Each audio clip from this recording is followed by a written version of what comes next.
Selamat malam, para pendengar yang masih terjaga, entah karena kopi terlalu pekat atau karena hati yang sedang berat.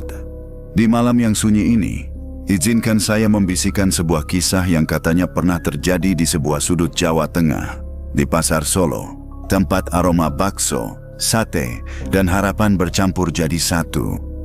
Kisah tentang seorang janda muda bernama Sinta. Usianya baru 26, wajahnya lembut, namun mata itu selalu terlihat letih, seperti menahan hujan yang tak kunjung reda. Sejak suaminya meninggal mendadak, Sinta menghidupi dirinya dengan berjualan bakso di pasar gede. Setiap subuh ia sudah tiba di lorong-lorong pasar yang masih basah oleh embun, menata mangkuk, menyalakan kompor kecil, berharap pembeli datang seperti dulu. Namun beberapa bulan terakhir, pasar terasa lebih sunyi dari biasanya. Bagi Sinta langkah-langkah orang terdengar, tapi tak satu pun berhenti di lapaknya. Hanya aroma kuah baksonya yang perlahan naik ke udara, seolah ikut meratapi berat hidupnya. Dan dari sinilah kisah gelap itu bermula. Sejak suaminya meninggal, lapak bakso Sinta seperti kehilangan napasnya. Dulu, mangkuk-mangkuk itu tak pernah sempat benar-benar kering. Selalu ada saja pembeli yang datang, bahkan sampai malam. Tapi belakangan, dari subuh sampai siang, ia bisa duduk diam sambil memainkan sendok hanya untuk mengusir rasa sepi. Penyebabnya muncul perlahan.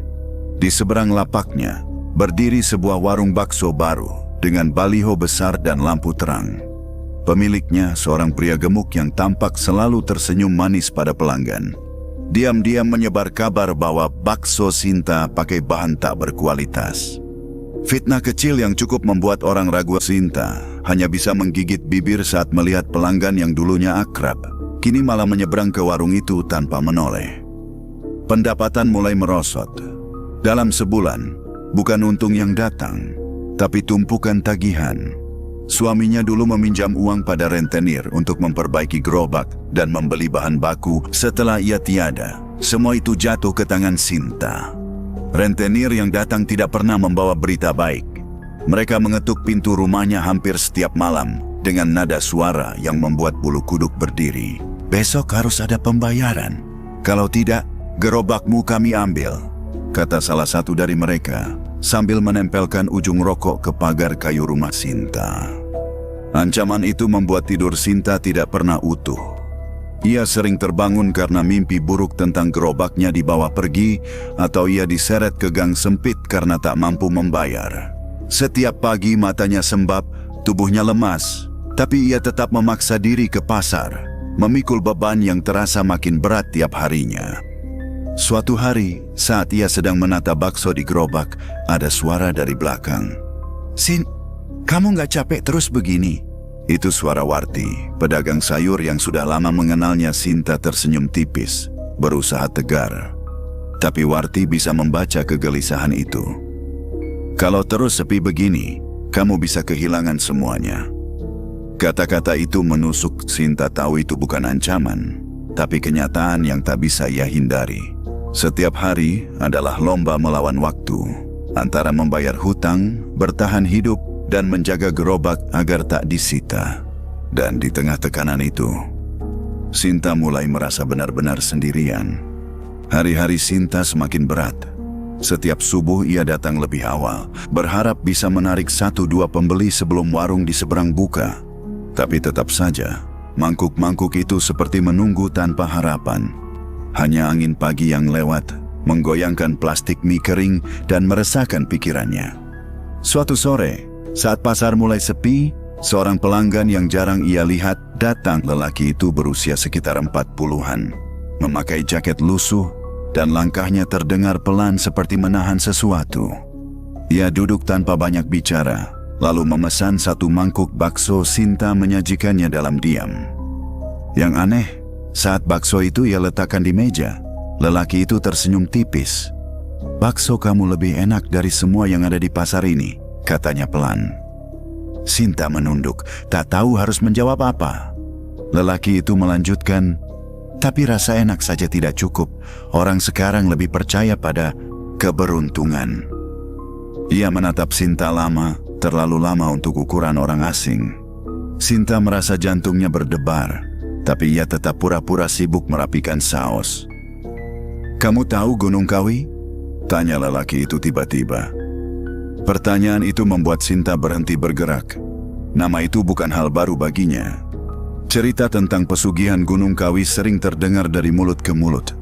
Tempat orang mencari rezeki cepat, tapi harus membayar dengan sesuatu yang jauh lebih mahal. Namun ia tak pernah menduga nama itu muncul dari pelanggan yang baru ia temui. "Saya cuma pernah dengar," jawab Sinta ragu. Lelaki itu tersenyum aneh. "Di sana, orang yang terhimpit bisa bangkit lagi. Lapak yang sepi bisa jadi paling ramai. Dagangan bisa laris seperti air. Semua bisa berubah dalam semalam." Nada suaranya datar, tapi ada tekanan halus di dalamnya, seperti ajakan yang disampaikan dengan cara sangat terlatih. Sinta menelan ludah. "Saya nggak berani hal-hal begitu." "Berani atau tidak, hidup tidak menunggu kamu siap," kata lelaki itu. "Kalau kamu terus begini, gerobakmu diambil, rumahmu hilang. Kamu mau menunggu sampai semuanya terlambat?" Sinta terdiam. Kata-kata itu menampar pikirannya. Lelaki itu berdiri, meninggalkan uang pas di meja, lalu berbisik sebelum pergi. "Kadang, untuk hidup, manusia harus memilih jalan gelap." Setelah itu, ia menghilang di balik lorong pasar yang remang. Bisikan tentang Gunung Kawi ternyata bukan hanya datang dari orang asing itu.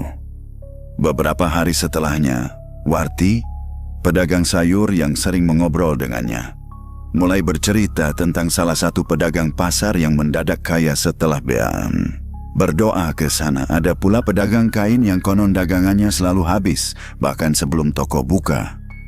Sinta tak percaya penuh, tapi benaknya mulai goyah. Pada malam-malam tertentu, saat ia akhirnya jatuh tertidur karena kelelahan, mimpi aneh menghampirinya. Ia melihat hutan gelap, pepohonan tinggi, dan sebuah jalan kecil yang berkelok seperti ular di sana. Bunga kantil putih berguguran, menebarkan aroma yang manis tapi menusuk. Di balik pepohonan itu ada bayangan tinggi berdiri, tidak bergerak, seolah menunggunya. Dalam mimpi itu, ia mendengar suara yang memanggil namanya pelan. "Sinta, datanglah." Ia terbangun dengan napas tercekat, dadanya naik turun cepat, dan keringat dingin membasahi tengkuknya. Mimpi itu datang lagi keesokan malam. Bahkan semakin jelas. Bayangan itu makin dekat, suaranya makin nyata. "Sinta, waktumu hampir habis." Sinta mencoba mengabaikannya, tapi setiap hari, hidupnya semakin terhimpit. Penghasilan turun, ancaman rentenir makin kasar, dan ia mulai merasa dunia menutup semua pintu kecuali satu, pintu yang mengarah ke Gunung Kawi. Hingga suatu sore, saat pasar hampir tutup, ia menemukan sesuatu di samping gerobaknya. Bunga kantil putih segar. Satu tangkai, tergeletak begitu saja. Aroma dalam mimpinya kini muncul di dunia nyata. Dan itulah titik ketika hati Sinta mulai retak. Malam itu, setelah menutup lapak dengan hati yang semakin remuk, Sinta duduk lama di kursi kayu rumahnya. Lampu kamar temaram, angin malam masuk melalui celah jendela, membawa dingin yang anehnya seperti mendorong punggungnya pelan. Bunga kantil yang ia temukan tadi sore masih ia simpan di meja. Aromanya lembut, tetapi menimbulkan rasa gelisah. Ia menatapnya lama, lalu bergumam pelan, "Apa ini? Tanda?" Ketika suara ketukan rentenir terlintas di ingatannya, ketukan yang mungkin muncul lagi besok malam, Sinta tidak kuat lagi. Ia bangkit, mengambil tas kecil, memasukkan baju seadanya, lalu menutup pintu rumah tanpa menoleh. Kakinya melangkah cepat menuju terminal. Bas malam menuju Malang dan Batu sudah siap berangkat. Lampunya kusam, kursinya tua, pengap. Tapi bagi Sinta, itu seperti satu-satunya jalan menuju kemungkinan hidup. Ia naik tanpa pikir panjang. Saat bas mulai melaju, kota Solo perlahan tertinggal, digantikan pemandangan gelap sawah dan perbukitan. Di perjalanan, Sinta mencoba tidur. Namun setiap ia memejamkan mata, suara itu kembali muncul. "Sinta, aku menunggu." Ia mengusap wajah berkali-kali, tapi suara itu seperti berada di dalam telinganya, bukan di luar. Bahkan ketika bus berhenti di rest area dan semua penumpang turun membeli minum, Sinta melihat sesuatu yang membuatnya merinding. Seorang pria tua berdiri jauh di ujung area, memegang bunga kantil, menatap ke arah dirinya. Saat ia berkedip, pria itu menghilang begitu saja. Perjalanan panjang itu berakhir menjelang subuh. Udara Gunung Kawi berbeda. Dinginnya menusuk, tetapi membawa aroma tanah basah dan dupa yang samar. Kabut tebal menggantung di antara pepohonan tinggi, membuat cahaya lampu jalan tampak seperti kuning pucat yang bergetar. Sinta berjalan menyusuri anak tangga menuju kompleks gunung. Bebatuan tua berlumut di kiri kanannya, seakan mengawasi. Sesekali terdengar suara gamelan jauh, begitu pelan hingga Sinta tak bisa memastikan apakah itu nyata atau halusinasi. Di tengah kabut, tiba-tiba muncul seorang lelaki tua memakai sorban kecil dan kain hitam kusam. Wajahnya keriput, namun tatapannya tajam. "Kamu sudah ditunggu," katanya pelan. Sinta terkejut. Saya cuma mau berdoa, Pak." Lelaki itu tersenyum pendek. "Di sini tak ada yang datang tanpa panggilan." Sinta ingin bertanya lebih banyak, tapi mulutnya seakan terkunci. Lelaki itu memberi isyarat agar ia mengikutinya. Mereka berjalan melalui gang sempit di antara batuan besar. Di ujung jalan itu terdapat sebuah pendopo kecil, diterangi satu lampu minyak. Asap dupa menari perlahan, menebarkan aroma yang membuat kepala terasa ringan.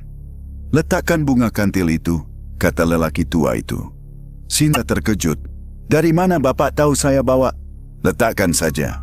Dengan tangan bergetar, Sinta meletakkan kantil itu di altar kecil. Lelaki itu lalu mulai berkomat-kamit dalam bahasa yang tidak ia mengerti. Suaranya rendah, panjang, seperti menyentuh sesuatu yang tak terlihat. Tiba-tiba angin berhenti. Kabut di sekitar pendopo mengental, lalu bergulung masuk seperti ditarik ke satu titik di belakang altar. Suara gamelan yang jauh menjadi lebih jelas, namun nadanya tidak indah. Lebih seperti ritme yang memanggil sesuatu yang tua, dalam, dan kelam. Kemudian, sosok itu muncul. Bayangan tinggi, lebih besar dari manusia biasa, perlahan membentuk siluet di balik kabut. Bahunya lebar. Kepalanya menjulang hampir menyentuh langit-langit pendopo. Tidak ada wajah yang jelas, hanya hitam pekat dan dua titik redup seperti bara padam. Sinta membeku. Kakinya lemas. Tubuhnya ingin lari, tetapi ada kekuatan yang menahan. Lelaki tua itu menunduk dalam-dalam. Pangeran telah datang. Sosok itu mendekat. Setiap langkahnya membuat lantai batu bergetar halus. Ketika ia berada tepat di depan Sinta, udara menjadi dingin menusuk tulang. Dari dalam kabut tubuhnya, muncul sebuah tangan panjang berwarna kelabu kehitaman. Tangan itu memegang cincin emas tua. Dengan gerakan perlahan namun tegas, cincin itu dipakaikan ke jari manis. Sinta, dingin logamnya terasa seperti es yang menempel pada kulit. Lalu terdengar suara berat, bergema seperti berasal dari dalam bumi. "Kau adalah milikku." Sinta terisak. Lelaki tua itu tetap menunduk sambil berkata, "Mulai saat ini, rezekimu akan lancar, daganganmu akan ramai, tapi ingat, jangan menolak kunjungannya di malam hari." Sinta menatap cincin itu. Cincin yang kini menjadi tanda pernikahannya dengan sesuatu yang bukan manusia. Dan malam itu, perjanjian gelapnya dimulai. Sinta pulang ke Solo dengan tubuh letih namun anehnya terasa ringan. Seperti ada sesuatu yang berjalan di belakangnya, mengawasi, memastikan ia tidak mundur dari janji. Cincin di jarinya selalu terasa dingin, bahkan saat matahari siang membakar kulit. Setiap kali ia melihatnya, hatinya bergetar antara takut dan bingung. Apa yang sebenarnya sudah ia lakukan? Namun begitu ia kembali membuka lapak keesokan harinya, sesuatu yang tak masuk akal terjadi. Sejak matahari baru naik, sebelum lampu pasar padam, pembeli sudah berdatangan. Awalnya cuma 2 atau 3 orang, lalu 5, lalu lebih banyak lagi. Mereka datang dari arah yang tidak jelas. Bukan wajah-wajah yang biasa Sinta lihat di pasar. Pakaian mereka sedikit lusuh. Beberapa memakai topi lebar yang menutupi wajah. Mereka tidak banyak bicara, hanya menunjuk mangkuk dan duduk diam. Yang membuat Sinta merinding. Mereka makan dengan sangat tenang. Terlalu tenang. Tidak ada suara obrolan. Tidak ada senda gurau seperti biasanya pembeli pasar. Hanya suara sendok dan sumpit yang bergesekan dengan mangkuk, ritmis, pelan, dan entah kenapa terasa janggal. Namun Sinta memilih untuk tidak memikirkannya. Ia sibuk melayani, menuang kuah, mengaduk bakso, mengatur mie dan sayur. Untuk pertama kalinya dalam berbulan-bulan, tangannya sibuk tanpa henti. Bahkan pedagang di seberang yang biasanya ramai kini terlihat hanya menatap dengan alis terangkat. "Wah Sinta, ramai benar kamu hari ini," ujar Warti dengan nada takjub. Sinta hanya tersenyum tipis. "Iya mbak, alhamdulillah lagi ramai." Tapi hatinya menggelitik. Ini terlalu cepat, terlalu drastis. Seolah seluruh pasar tiba-tiba sadar bahwa baksonya selalu enak. Padahal seminggu lalu, ia bahkan tak mampu menjual 10 mangkuk. Ramainya pembeli itu terus berlanjut selama beberapa hari. Cincin di jarinya selalu terasa hangat saat lapak mulai penuh. Kadang Sinta merasakan hawa dingin seolah seseorang berdiri sangat dekat di belakangnya. Namun setiap kali ia menoleh, lorong pasar itu kosong. Di antara sekian banyak pembeli, ada satu laki-laki muda yang membuatnya tidak nyaman. Wajahnya pucat, bola matanya cekung, namun ia tersenyum setiap kali selesai makan. "Baksonya enak sekali Mbak Sinta," katanya pelan. "Besok saya datang lagi." Sinta mengangguk, tapi matanya menatap hal lain. Uang yang diletakkan laki-laki itu di meja. Uang itu sedikit lembab, seperti baru diambil dari tanah basah, warnanya juga pudar. Begitu laki-laki itu pergi, Sinta mencoba meremas uang itu. Teksturnya aneh, seperti kertas tua yang terlalu rapuh. Namun sebelum ia sempat memikirkan lebih jauh, pembeli lain sudah menunggu. Malam hari, keberuntungan itu berubah menjadi sesuatu yang lebih kelam. Setelah pulang dari pasar, Sinta membersihkan gerobak, menyalakan lampu, dan memeriksa uang hasil jualan. Jumlahnya 2 kali lipat dari biasanya, bahkan 3 kali lipat.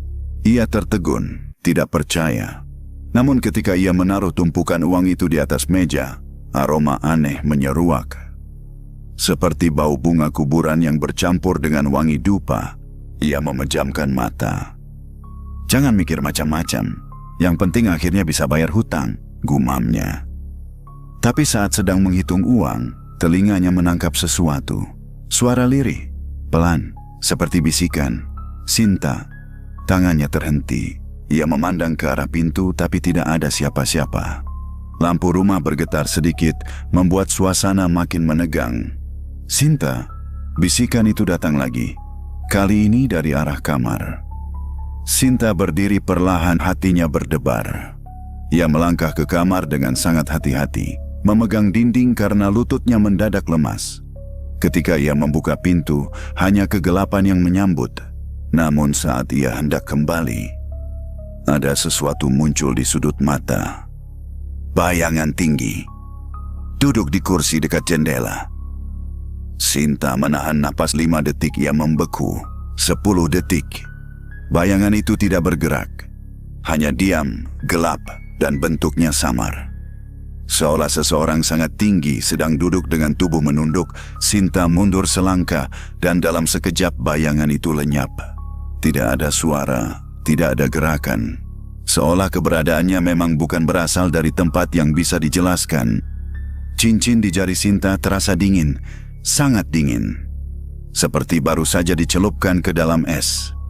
Ia kembali ke ruang tengah dengan tubuh gemetar, air matanya jatuh tanpa ia sadari. Aku cuma mau hidup, aku nggak mau diganggu." Namun tidak ada jawaban, hanya keheningan.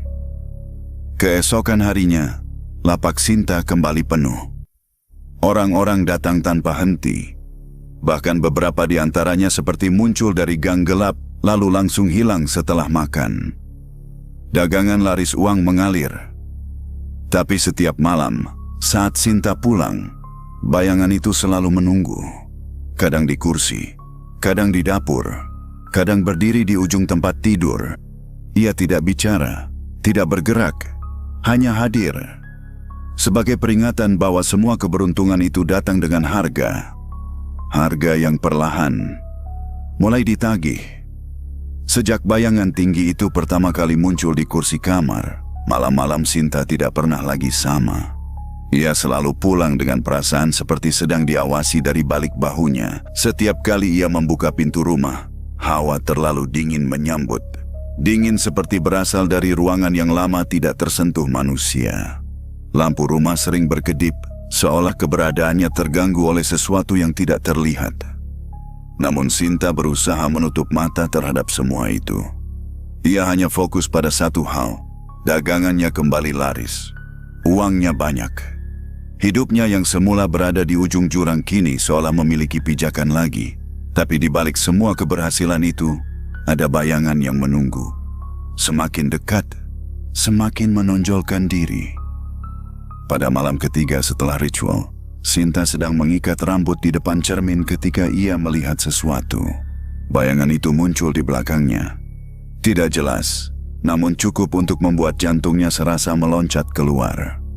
Tubuhnya tinggi, kepala hampir menyentuh kusen pintu kamar, bahunya besar. Bentuknya seperti manusia, tapi tidak tepat manusia. Buru-buru Sinta memutar tubuh. Tidak ada siapa-siapa. Tapi cermin tetap memantulkan sosok itu meski ruangan kosong. Sinta menjerit kecil dan jatuh terduduk. Cermin itu perlahan berkabut. Lalu muncul tulisan samar di permukaannya. Seperti jari panjang tak terlihat sedang menggoreskan pesan. "Aku datang malam ini." Sinta terbelalak, tubuhnya gemetar. Ia mengusap cermin itu sampai tulisan hilang, tapi rasa takutnya tidak pergi. Ia menggenggam cincin di jarinya sambil terisak. Jangan datang malam ini." Namun suara dari sudut ruangan berkata hal lain. "Sinta." Ia membeku. Suara itu berat, dalam, tidak seperti manusia, seolah berasal dari dasar bumi. Sinta memandang ke arah pintu kamar. Bayangan itu muncul pelan, membesar, lalu membentuk sosok. Suhu ruangan turun drastis. Napas Sinta terlihat seperti uap putih. "Kenapa kau menolak?" Suara itu bergetar. Saya takut," jawab Sinta terbata. "Aku memberimu rezeki. Aku mengalirkan banyak orang ke lapakmu. Aku membuatmu hidup." Suara itu mendekat. Setiap kata terasa seperti tekanan dingin di kulitnya. "Dan sekarang, kau menolak kedatanganku?" Sinta menutup wajah sambil menangis. Ia tidak tahu harus melakukan apa. Ia ingin membalas terima kasih. Namun sosok itu bukan sesuatu yang bisa ia hadapi sebagai manusia, suaminya yang dulu meninggal. Tidak pernah sedingin ini. Tidak pernah memberi ketakutan seperti ini.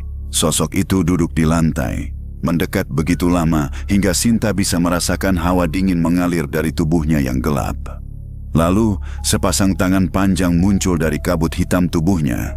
Tangan itu menyentuh lantai dengan suara sangat pelan. "Kau istriku," ujar suara itu. "Dan seorang istri harus memberikan bagian dari rezekinya." Sinta mengangguk cepat. Apa yang harus saya lakukan?" Dari balik kabut tubuhnya, muncul sebuah benda kecil. Sebuah mangkuk tanah liat hitam dengan garis-garis tua. Mangkuk itu tampak seperti peninggalan lama yang sudah retak di beberapa sisi. Sosok itu mendorong mangkuk itu ke arah Sinta. "Isi ini tiap malam Jumat." "Dengan apa?" tanya Sinta lirih. "Darah," jawabnya pelan. "Setetes dari jarimu." Sinta membatu. Kulitnya merinding semua. "Darah saya?" Sosok itu tidak menjawab dengan kata, tapi dengan tatapan kosong yang meski tanpa mata, terasa seperti menekan dari jauh. Pagi keesokan harinya, Sinta datang ke pasar dengan wajah pucat. Warti langsung menyadarinya. "Sin, kamu sakit?" tanya Warti sambil menepuk bahunya. "Enggak kok, Mbak. Cuman kurang tidur," jawab Sinta suaranya lemah. Tapi hari itu lagi-lagi lapaknya penuh. Pembeli aneh kembali berdatangan. Beberapa di antara mereka memiliki bau tanah basah lagi. Beberapa lain memiliki kulit yang terlalu pucat untuk manusia hidup. Ada juga seorang perempuan tua yang sejak awal duduk sampai ia pergi, tidak berkedip sekalipun. Sinta sebenarnya ingin menyingkir, ingin menolak mereka, tapi setiap kali cincin di jarinya berkilat dingin, tubuhnya seolah patuh otomatis. Hingga seorang pelanggan datang dan melakukan hal yang membuat Sinta membeku. Laki-laki itu memakan bakso dengan gerakan lambat. Setelah selesai, ia meletakkan uang di meja. Uang itu masih lembab seperti biasanya, tetapi saat ia berdiri, laki-laki itu mencondongkan tubuh ke arah Sinta dan berbisik, "Suamimu menitip salam." Sinta menahan napas. "Suami saya sudah meninggal." Laki-laki itu tersenyum aneh. Mulutnya seakan terlalu panjang untuk wajahnya. "Ya, aku tahu." Saat ia pergi, langkahnya tidak mengeluarkan suara sama sekali. Sinta kehilangan kontrol tubuhnya selama beberapa detik. Dunia seperti berputar. Ia hampir terduduk di lantai. Malamnya, ketika ia sampai rumah, mangkuk tanah liat di meja dapur tidak lagi kosong. Ada garis hitam samar di dalamnya, seperti bekas jari seseorang. Udara rumah dingin, lampu berkedip, dan suara lirih muncul dari sudut gelap. "Kau belum mengisinya, istriku." Sinta meraih pisau kecil di dapur. Tangannya gemetar. Ia menatap jarinya yang akan ia gores, lalu menatap mangkuk itu. Air mata mengalir di wajahnya. Aku nggak mau," bisiknya. Tapi cincin itu kembali mendingin. Suaranya masuk ke dalam pikiran, bukan telinga. "Kau sudah berjanji." Pisau itu terangkat tanpa Sinta sadari. Jarinya terluka sedikit, darah merah jatuh ke mangkuk. Setelah setetes itu masuk, suara berat itu berkata pelan, "Bagus, istriku." Udara di rumah berubah hangat, lalu kembali dingin. Sosok itu muncul di sudut ruangan dalam bentuk kabut hitam yang perlahan membentuk siluet manusia besar. Ia tidak bergerak, tidak melakukan apapun, ia hanya hadir. Dan Sinta tahu, ini baru permulaan. Permintaan berikutnya tidak mungkin hanya setetes darah. Sejak malam ketika darahnya pertama kali menetes ke mangkuk tanah liat itu, hidup Sinta tidak lagi berjalan seperti manusia biasa. Ada hawa gelap yang mengikuti langkahnya. Seperti bayangan yang tak bisa ia tinggalkan, setiap gerakannya diawasi, setiap napas terasa berat, dan cincin di jarinya seperti memiliki pulsanya sendiri, berdetak dingin, mengingatkannya pada ikatan yang ia buat dengan makhluk itu. Hari demi hari, pembeli di lapaknya makin banyak. Bahkan orang-orang yang biasanya tidak pernah makan bakso pun tiba-tiba datang. Gerobaknya selalu habis sebelum matahari tinggi. Teman-teman pedagang mulai bertanya-tanya apa rahasia Sinta. Sinta hanya tersenyum kaku, berbohong bahwa ia mengganti resep. Namun seiring ramainya dagangan, sesuatu yang janggal semakin sering terjadi. Para pembeli yang aneh itu makin jelas perilakunya. Ada laki-laki berjaket kulit yang selalu duduk di bangku yang sama setiap hari, tetapi tidak pernah menghabiskan baksonya. Ia hanya menatap Sinta sambil memegang mangkuk tanpa menyentuh kuah sama sekali. Ada pula dua perempuan yang wajahnya pucat seperti mayat mandi, makan bakso dengan gerakan lambat. Terlalu lambat.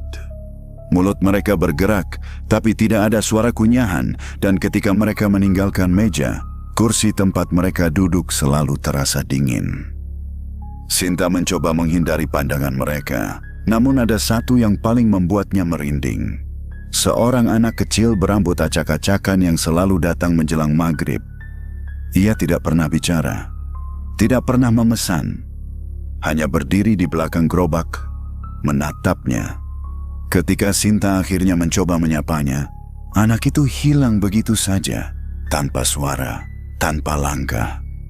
Dan setiap keanehan itu terjadi, cincin di jari Sinta mendadak berdenyut, seperti sedang tertawa. Suatu malam, setelah pulang dari pasar dan menutup pintu rumah, suara itu datang lagi. "Sudah saatnya kau membayar lebih." Sinta jatuh terduduk. "Aku sudah memberikan darah, Aku sudah mengikuti semua. Jangan minta lebih. Tolong. Suara berat itu tidak berubah nada. Darahmu hanya pembuka, ia tidak cukup untuk menutupi keberuntungan sebesar itu. Kabut hitam muncul di ruang tengah. Bayangan tinggi itu membesar, mengisi ruangan seperti asap pekat. 2 titik cahaya samar muncul di tempat seharusnya ada mata.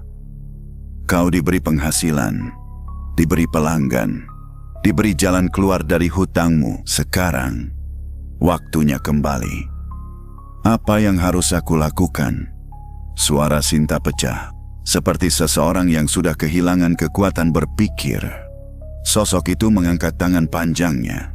Dari dalam kabut, muncullah benda kecil berbentuk lingkaran, seperti gelang tua yang terbuat dari rambut manusia yang dikepang. Berikan ini pada seseorang yang dekat denganmu, ujar suara itu. Untuk apa? Tumbal pertama.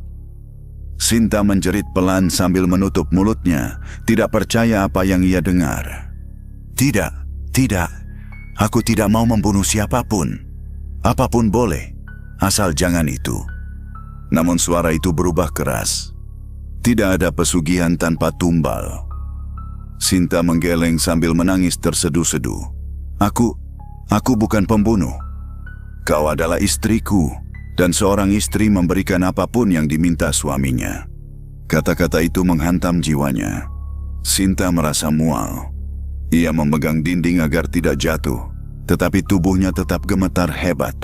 Jika engkau menolak, suara itu mendekat, menjadi semakin dingin. Maka hidupmu kembali pada kehancuran pertamamu. Gerobakmu hilang, pembelimu habis, hutangmu menumpuk, hidupmu hancur. Dan setelah itu, aku mengambilmu sepenuhnya. Sinta terdiam. Pikirannya berputar. Ia ingin lari, ingin pergi, tetapi kemana? Makhluk itu tidak seperti manusia. Ia bisa muncul kapan saja, di mana saja, menghancurkan apa saja. Keesokan paginya, saat Sinta membuka lapak, ia melihat seseorang datang berjalan pelan-pelan. Orang itu adalah orang yang paling ia percaya sejak suaminya meninggal. Pak Yos, tetangga rumah yang sering membantunya membawa gerobak. Lelaki parubaya itu selalu ramah, memberi dukungan tanpa meminta balasan, seperti sosok ayah yang tidak pernah ia punya. Sin, sapa Pak Yos. Kamu makin rame ya, dagangannya hebat kamu. Sinta memaksakan senyum. Suaranya tercekat. Iya Pak, Alhamdulillah. Pak Yos membantu menata bangku seperti biasanya, tapi sialnya, justru karena itulah makhluk itu memilihnya. Sinta merasakan cincin di jarinya berdenyut sangat kuat saat Pak Yos berdiri dekat. Denyutannya seperti jarum dingin yang menusuk kulit. Tumbal harus orang yang dekat denganmu. Sinta ingin memekik, namun ia hanya mampu menggigit bibir sampai terasa asin. Tanpa sadar, benda yang diberikan makhluk itu, gelang rambut manusia itu, ada di dalam saku bajunya. Ia bahkan tidak sadar kapan ia membawanya ke pasar. Hanya tahu benda itu ada di sana, menempel, meminta keluar. Saat Pak Yos membungkuk mengambil mangkuk yang jatuh, gelang itu jatuh dari saku dan berputar kecil di lantai. Pak Yos mengangkatnya. Loh Sin, ini gelang siapa? Kayak barang lama ya? Darah Sinta berhenti mengalir. Pak, jangan pegang. Terlambat. Begitu gelang itu menyentuh kulit Pak Yos, angin dingin berhembus dari arah belakang gerobak. Plastik mie kering bergoyang hebat. Kuah bakso di panci bergetar seolah ada sesuatu yang berjalan di dekatnya. Sinta melihat, hanya ia yang melihat. Bayangan tinggi itu muncul di belakang Pak Yos. Sangat dekat, seperti sedang memeluknya. Dan dalam hitungan detik, kepala Pak Yos terhuyung. Pak, Sinta memegang bahunya. Pak Yos jatuh tersungkur. Badannya kejang-kejang, seperti kekurangan oksigen. Bibirnya membiru. Mata putihnya bergetar cepat. Suara lirih keluar dari mulutnya. Tidak jelas apakah itu doa atau ketakutan terakhir. Orang-orang di sekitar panik. Ada yang memanggil ambulans. Ada yang membantu memapah. Ada yang berteriak minta tolong. Namun di tengah keramaian itu, Sinta melihat sesuatu yang tidak dilihat orang lain. Makhluk itu berdiri tepat di belakang tubuh Pak Yos, memegang bahunya, menarik sesuatu yang tak terlihat keluar dari tubuhnya. Dan ketika ia berhasil menariknya, suara seperti napas panjang keluar, lalu tubuh Pak Yos terkulai. Hening. Tidak ada detak jantung. Tidak ada napas. Pak Yos meninggal di tempat.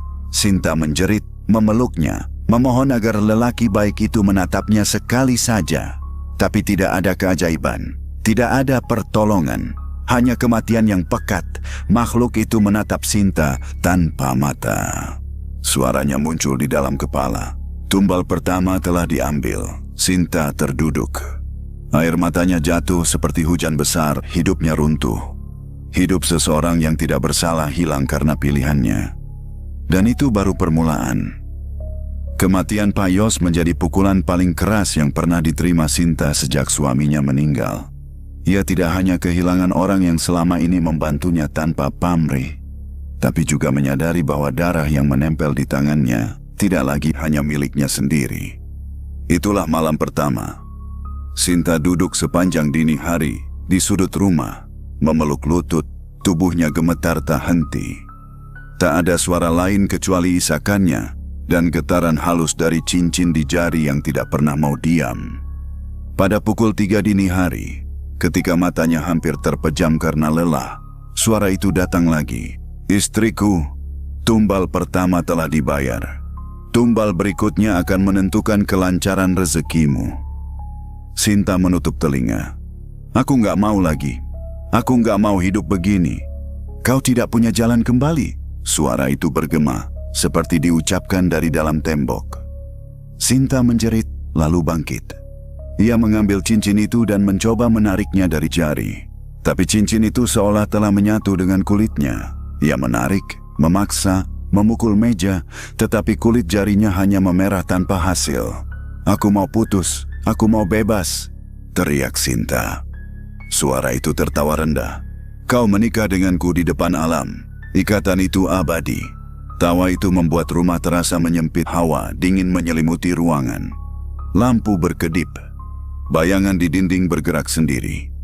Dan Sinta tahu, jika ia bertahan di rumah itu semalam lagi, ia akan kehilangan pikirannya. Keesokan harinya, Sinta tidak membuka lapaknya. Untuk pertama kalinya setelah dagangannya kembali ramai, ia tidak datang ke pasar. Ia pergi ke rumah seorang sesepuh yang sering disebut orang-orang pasar ketika membahas hal-hal gaib.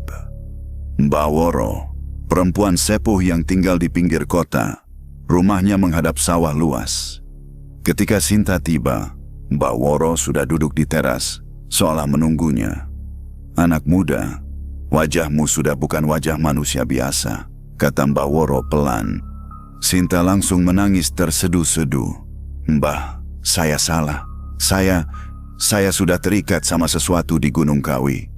Mbah Woro memejamkan mata, menarik napas dalam. Makhluk itu sudah ikut pulang denganmu. Ya, Sinta mengangguk cepat. Cincin di jari itu pengikatmu. Selama cincin itu melekat, dia akan menagih apapun yang dia mau. Saya mau memutuskan.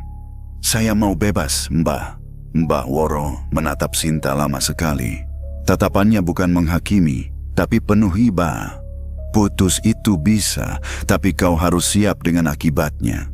Apapun, asalkan saya tidak membunuh orang lain lagi. Mbah Woro berdiri. Kalau begitu, kita mulai. Ritual pemutusan itu dilakukan menjelang maghrib. Mbah Woro membawa Sinta ke ruang belakang rumahnya. Ruangan yang penuh bau ratusan kembang dan asap dupa. Di tengah ruangan ada lingkaran kecil dari garam dan bunga kenanga. Di dalamnya ada mangkuk tanah liat putih. Duduk di tengah, kata Mbah Woro. Jangan keluar dari lingkaran, apapun yang terjadi. Sinta duduk dengan tubuh gemetar. Mbah Woro mulai membaca doa dalam bahasa Jawa kuno. Udara perlahan berubah. Asap dupa yang tadinya naik lurus, kini bergerak berputar, tertarik ke satu titik. Lantai bergetar halus. Lampu minyak berkedip, hampir padam. Dan tiba-tiba terdengar suara berat itu. Apa yang kau lakukan, istriku? Sinta menutup mata. Aku mau bebas. Jangan ganggu hidupku lagi. Kabut hitam muncul di sudut ruangan, menggembung besar seperti awan badai yang ditekan masuk ke ruang kecil. Dari kabut itu muncul tangan panjang hitam yang meraba-raba dinding. Udara mendadak turun suhunya. Mbah Woro mengangkat tangan tegap. Kembali ke asalmu. Kau tidak punya hak atas manusia ini lagi. Suara itu menggeram. Dia milikku. Tidak, teriak Sinta. Aku yang memilih ini. Aku yang ingin keluar. Makhluk itu mendekat garam di lantai berderak, seperti ada sesuatu menghantamnya dari luar lingkaran. Mbah Woro menaburkan abu merang ke arah kabut. Pergi, pulanglah ke tempatmu. Kabut itu menggulung ke belakang, tapi tidak hilang. Justru semakin besar, membentuk siluet makhluk tinggi itu. 2 titik cahaya samar muncul sebagai mata. Sinta menjerit, "Jangan dekati aku." Makhluk itu menggedor dinding lingkaran garam. Lingkaran itu bergetar. Jika sampai pecah, ritual akan gagal. Kau tidak bisa lari dariku. Suara itu menggelegar. Tumbal sudah dibayar. Kau akan tetap jadi milikku. Mbah Woro menggenggam tangan Sinta erat-erat. Ini saatnya. Letakkan tanganmu di mangkuk itu. Sinta mengikuti. Mangkuk tanah liat putih itu tiba-tiba panas. Sangat panas. Tapi ia tidak berani melepasnya. Dalam mangkuk itu ada air dari 7 mata sumber, bunga kenanga, dan seutas tali kecil. Itu adalah simbol pemutus. Bisikkan namamu ke dalam air, kata Mbah Woro. Sinta menutup mata sambil gemetar. Sinta. Tiba-tiba kabut itu menghantam lingkaran garam dengan keras. Garam beterbangan. Lampu padam. Ruangan gelap. Hanya satu suara yang terdengar. Aku tidak akan melepasmu. Lingkaran garam retak. Sinta menjerit ketakutan. Mbah Woro bergegas menaburkan garam baru. Tetapi kabut itu meraih tangan Mbah Woro. Perempuan sepuh itu terlempar ke dinding dengan keras. Mbah, Sinta berteriak. Makhluk itu merayap masuk melalui celah pecah lingkaran. Tangan panjangnya mendekati Sinta. Tapi saat jarinya hampir menyentuh tubuh Sinta, air dalam mangkuk berputar cepat, membentuk pusaran kecil. Cahaya tipis muncul dari permukaan air. Sinta memejamkan mata dan berteriak, "Aku memutuskan ikatannya." Cahaya itu memantul ke seluruh ruangan. Makhluk itu mengeluarkan suara mengerikan, seperti angin ribuan kuburan terbuka sekaligus. Tubuhnya bergetar, kabutnya terburai, lalu tersedot ke dalam bayangan di sudut ruangan hingga menghilang. Keheningan merayap kembali. Lampu minyak menyala kembali sendiri, angin masuk dari celah pintu, membawa aroma tanah basah. Sinta terjatuh sambil menangis. Cincin di jarinya retak, lalu pecah berkeping-keping. Ritual itu berhasil. Tapi Mbah Woro, sambil menahan sakit, berkata dengan suara serak, "Dia belum pergi, dia hanya mundur. Kau harus bersiap, malam penagihan akan datang."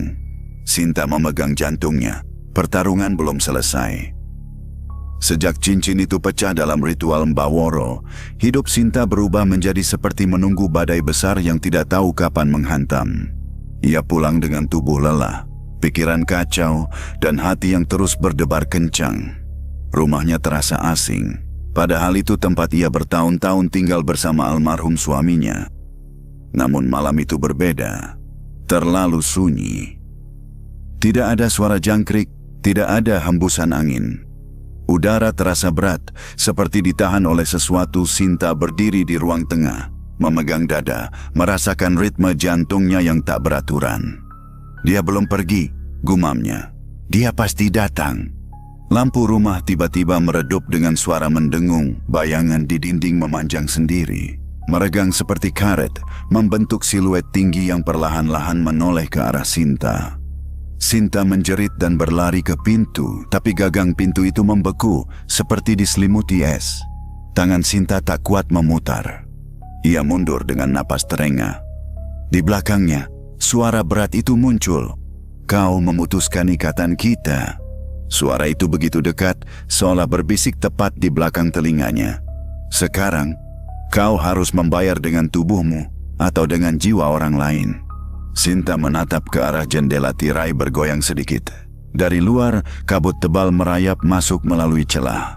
Kabut itu perlahan membentuk wujud yang ia kenal. Wujud suami gaibnya, tinggi menjulang, bahunya besar, kepalanya hampir menyentuh langit-langit. Tapi kali ini, ia tidak datang sebagai bayangan, melainkan sosok penuh, kabut yang padat, tubuh gelap seperti arang yang hidup. 2 titik cahaya di wajahnya berkedip tipis, seperti bara yang baru dinyalakan. Sinta mundur, menabrak meja. Air mata jatuh, tubuhnya gemetar. Jangan, aku sudah memutuskan. Aku nggak mau lagi. Makhluk itu melangkah maju, lantai rumah bergetar ringan. Kau istriku, kau tidak bisa pergi begitu saja. Kau tidak bisa memutuskan ikatan yang ditulis dengan darah dan tumbal. Kau sudah membunuh orang, teriak Sinta. Aku nggak mau jadi bagian dari itu lagi. Makhluk itu berhenti. Kabut di sekelilingnya berputar seperti kemarahan yang tidak bisa ditahan. Kau ingin bebas? Membayar kebebasan itu dengan apa? Sinta terdiam, napasnya pendek. Ia tahu ini adalah malam penentuan, malam terakhir. Makhluk itu mendekat lagi. Suara dari tubuhnya seperti ratusan bisikan yang tumpang tindih. Pilih Sinta, tubuhmu atau nyawa orang lain. Tidak, Sinta memohon, tolong, jangan lagi libatkan siapapun. Makhluk itu merentangkan tangannya ke depan. Kabut membentuk lingkaran hitam di tengah ruangan, seperti mulut besar yang siap menelan. Tumbal berikutnya sedang dipilih.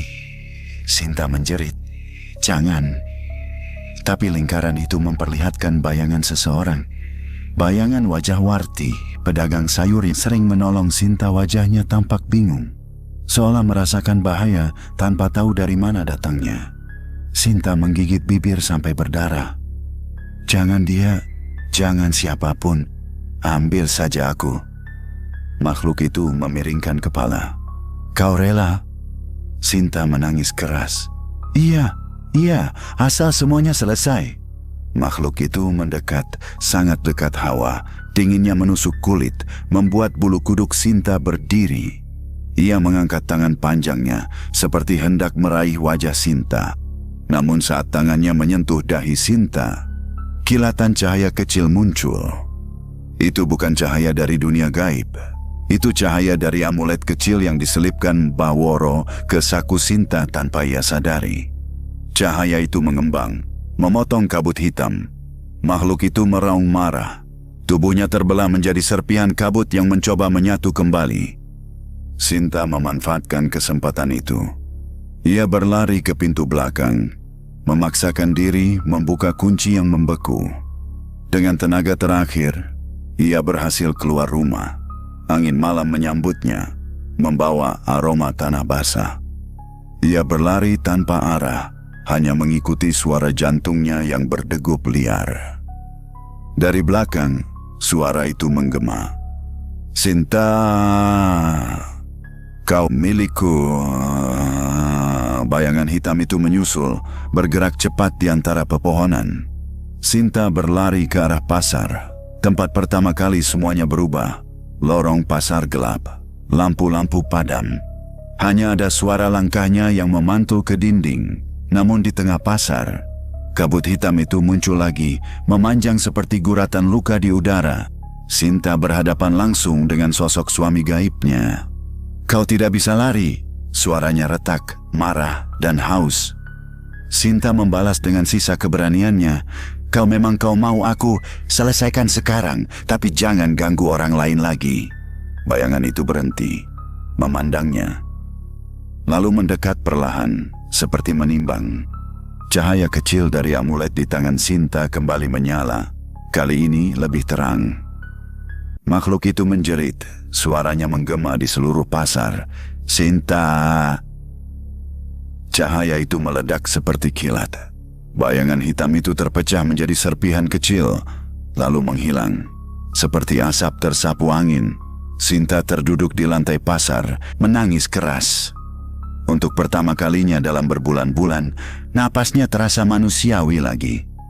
Tapi luka di hatinya tidak akan pernah hilang. Malam ini, para pendengar, ketika angin di luar jendela kalian terasa sedikit lebih dingin dari biasanya, mungkin itu hanya cuaca, atau mungkin seperti kisah yang baru saja kita dengar, ada sesuatu yang masih mencari rumah untuk kembali. Sinta, janda muda penjual bakso dari pasar Solo, akhirnya memutuskan ikatan gelap yang hampir menelan hidupnya. Ia selamat, namun hidupnya tidak lagi sama. Lapaknya kini kosong, gerobaknya berdebu. Tidak ada lagi aroma kuah bakso yang mengepul di pagi hari. Hanya ada 1-2 pedagang yang masih suka berbisik bahwa kadang menjelang subuh tercium wangi bakso yang hangat, padahal tak ada siapapun di sana. Para pendengar, dari kisah ini kita belajar bahwa keserakahan memang bisa membuka pintu, tapi tidak selalu menuju rezeki. Kadang pintu itu membawa kita pada lorong gelap yang tidak semua orang bisa kembali darinya. Jika hidup terasa berat, carilah jalan yang terang. Tidak semua yang tampak cepat bisa menyelamatkan. Sampai jumpa di kisah berikutnya, dan selamat malam bagi yang berani tidur.